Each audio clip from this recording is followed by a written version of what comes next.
harmed his own people, somebody that has threatened to destroy the United States. Just last week he put out a video showing the Capitol getting destroyed by North Korean fighters. How could he be honored to meet with Kim Jong-un?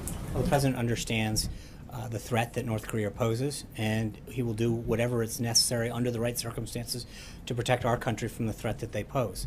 How would that be an honor? Well, Jonathan, I guess because he is still a head of state, so it is sort of there's a diplomatic piece to this, but the bottom line is the president's going to do what he has to do right now. He's building a coalition in the region to isolate North Korea, both economically and diplomatically, to get the threat, to take that threat down.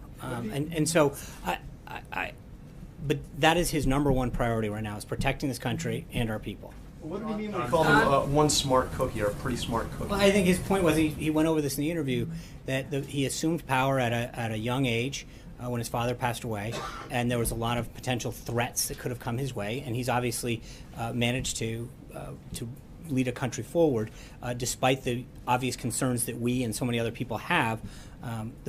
He is a young person to be leading a country with nuclear weapons, and so.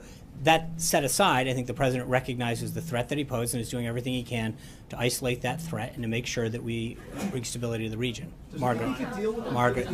Sean, on North Korea and then on Philippines. On North Korea, both with the president's comment on Kim Jong-un and what Secretary Tillerson said, you seem to be making the offer that we could have direct talks with North Korea. Who's going to be leading those? Please. Yeah, I think the White House?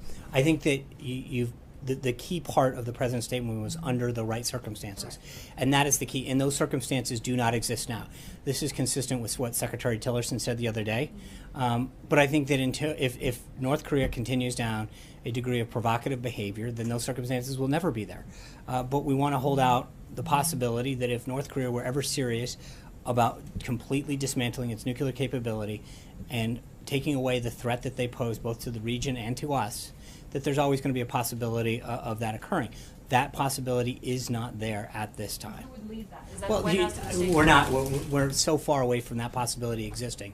To start identifying an individual would be highly premature. Philippines. When you have been asked about President Duterte and his human rights record, you continue to say the effort here is to isolate the Philippines from North Korea.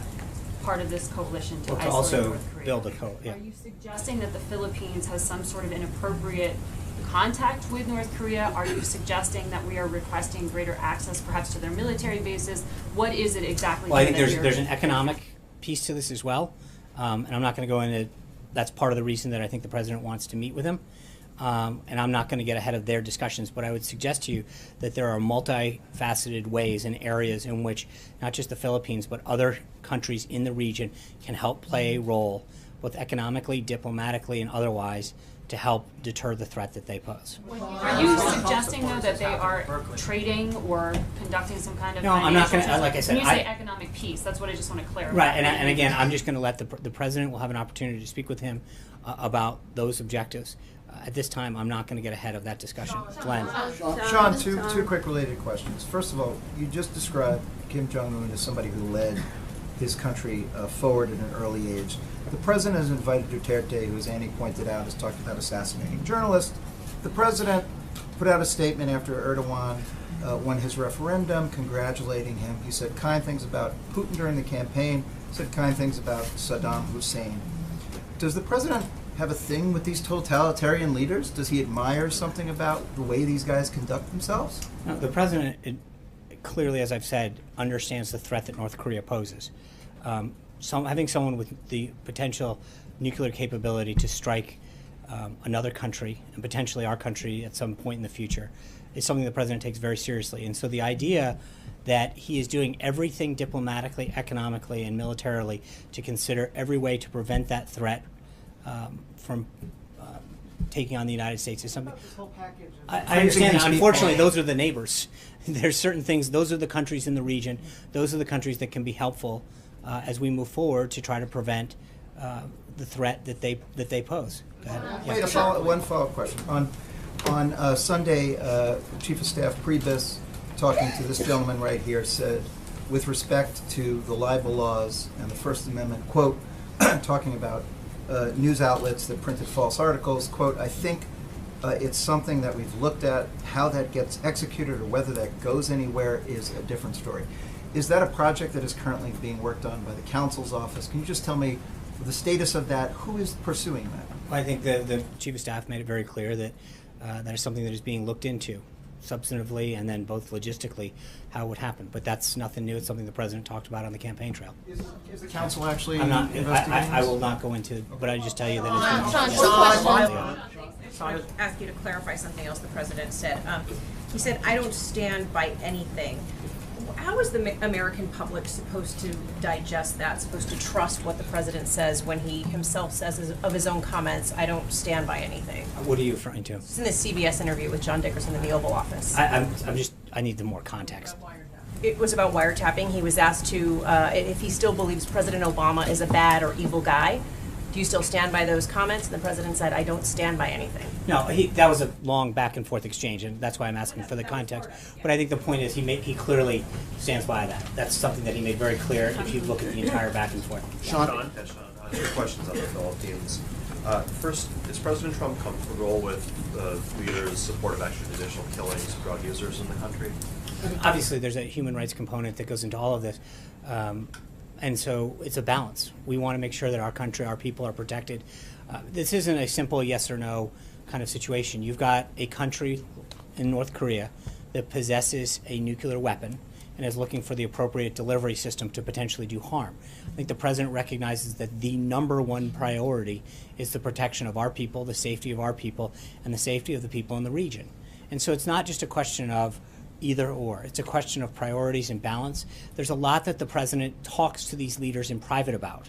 And I think you saw that case in Egypt, where sometimes that kind of diplomacy, privately talking about them and building a relationship, can achieve results, not just for our people, but for their people, and discussing how the human rights issues. But I think that it would be a mistake to assume that the President, because we don't put out statements publicly chastising leaders at every call, means that the President's not. Hold on, let me answer the question. I think the President understands the value of it, but he understands the balance.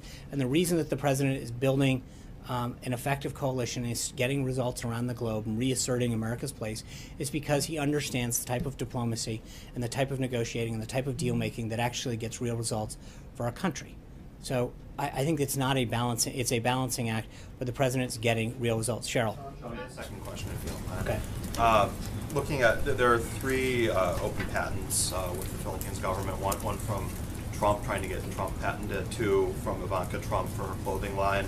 How do you respond to concerns about potential conflicts of interest with the leader of the Philippines? I think the President and Ivanka have done everything in compliance, made it very clear, and I would refer you to the Trump Organization. Cheryl.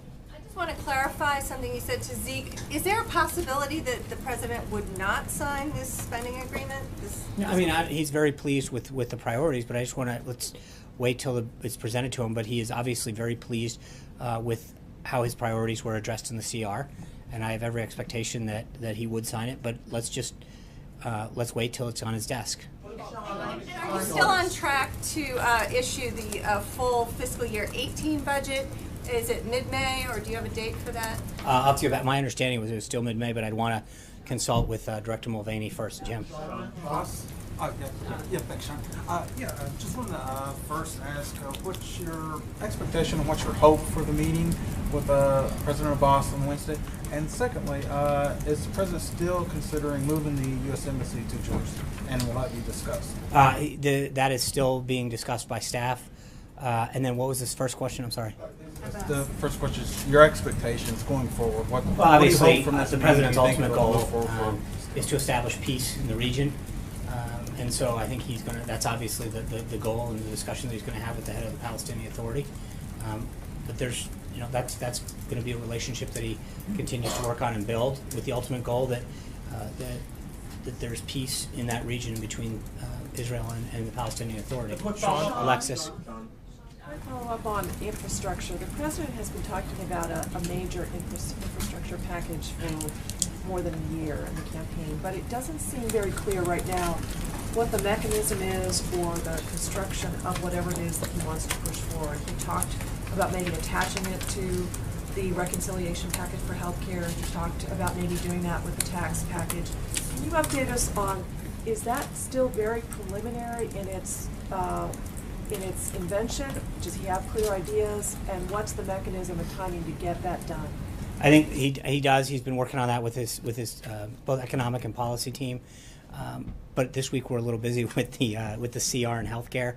He laid out the tax package last week, but it is clearly still up there on the priority list. Let's get through this week, and then hopefully have some additional details moving forward. But he has been very clear that that infrastructure package is something that he wants to get done and get moving. This year, yeah, oh, absolutely. And it's just a question of when he wants to announce it. But I think for this week, we're pretty focused on getting the government funded for the last 5 months of 2017 and getting the and getting healthcare done as soon as